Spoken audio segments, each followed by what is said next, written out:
இந்தியாவின் ஒருமித்த குரலாகவும் அங்கே நம்முடைய நிலைப்பாட்டை, நாட்டின் நிலைப்பாட்டை எடுத்து வைத்து அவர்களுக்கு தெளிவுபடுத்துவதற்கான ஒரு குழுவாகத்தான் பல முக்கியமான நாடுகளுக்கு பல குழுக்களை இந்திய அரசாங்கம் அனுப்புகிறது. இந்த குழு மிக முக்கியமாக கட்சியினர் எம்பிக்கள் மட்டுமல்லாமல் அம்பாசிடர்ஸ், ஃபார்மர் டிப்ளமேட்ஸுமே அதில் இருந்திருக்காங்க. ஸோ இந்த முயற்சி அப்படின்றது சர்வதேச ஒத்துழைப்பு பெறுவதற்கான ஒரு நடவடிக்கையாக பார்க்குறீங்களா? எந்த மாதிரி? இல்லைங்க, சர்வதேச அளவிலே நம்முடைய நிலையை, நாம் எந்த அளவுக்கு பாதிக்கப்பட்டிருக்கிறோம், நம்முடைய நிலைப்பாடு என்ன என்கிற அந்த ஒரு நிலையை எடுத்து சொல்லுவதற்காக. ஏனென்றால் இப்பொழுது நாம் பார்த்து கொண்டிருக்கிறோம், நம்முடைய அண்டை நாடாக இருக்கக்கூடிய பாகிஸ்தான் இந்தியாவை பற்றி பல்வேறு கருத்துக்களை உலகம் முழுவதும் பரப்ப தொடங்கி இருக்கக்கூடிய சூழலிலே உண்மையான நிலவரம் என்ன, நம்முடைய நிலை என்ன, நிலைப்பாடு என்ன என்பதை எடுத்து சொல்லுவதற்காக இந்தியாவின் சார்பிலே எம்பிக்கள் அடங்கிய ஒரு குழு, ஃபார்மர் அம்பாசிடர்ஸ் எல்லாரும் இருக்கக்கூடிய இந்த குழுக்கள் உருவாக்கப்பட்டு அனுப்பப்படுகிறது. அதே சமயம் ஒரு முரண்பாடான கருத்துக்கள் இந்த குழு எவ்வாறு how they define the group அப்படின்றதுல ஒரு பிரச்சனை இருந்தது. ஏன்னா திரிணாமுல் ஃபர்ஸ்ட் வித்ட்ரா பண்ணிட்டு திரும்ப ஒரு ரெப்ரஸன்டேட்டிவாக கொடுத்தாங்க.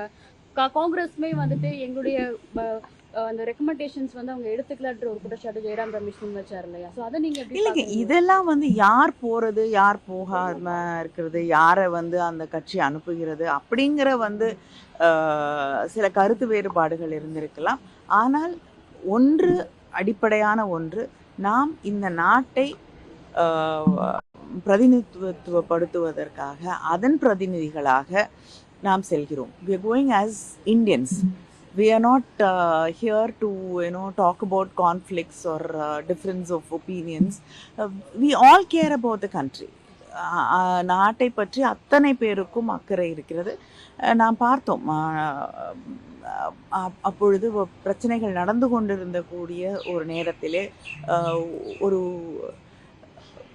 அதிகமாக அது தீவிரப்படும் என்று நினைக்கக்கூடிய ஒரு சூழல் உருவாகிய போது தமிழ்நாட்டின் முதலமைச்சர் அண்ணன் தளபதி அவர்கள் நம்முடைய படை வீரர்களுக்கு உறுதுணையாக இருக்கிறோம் என்று குரல் கொடுப்பதற்காக, இந்த நாட்டின் இறையாண்மையை, நாட்டை காப்பாற்றுவதற்கு நாங்கள் உறுதுணையாக நிற்போம் என்று சொல்லுவதற்காக ஒரு மிகப்பெரிய பேரணியை சென்னையிலே நடத்தி காட்டினார்கள். அதனால் நாடு என்று வரும்பொழுது யாருக்கும் வெவ்வேறு கருத்துக்கள் கிடையாது. We all care about it and we all think that the nation is important.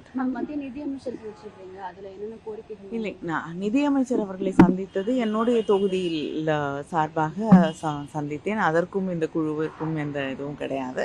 அவங்கள சந்தித்து அங்கே இருக்கக்கூடிய அந்த செங்கல் சூளையிலே இருக்கக்கூடிய அந்த தொழிலில் ஈடுபட்டிருக்கக்கூடியவர்கள் ஜிஎஸ்டி குறைப்பு அதை பல நாட்களாக முன்வைத்து கொண்டிருக்கிறார்கள். அதை பற்றி பேசுவதற்காக, அந்த கோரிக்கையை முன்வைப்பதற்காக அவர்களை சந்தித்தேன்.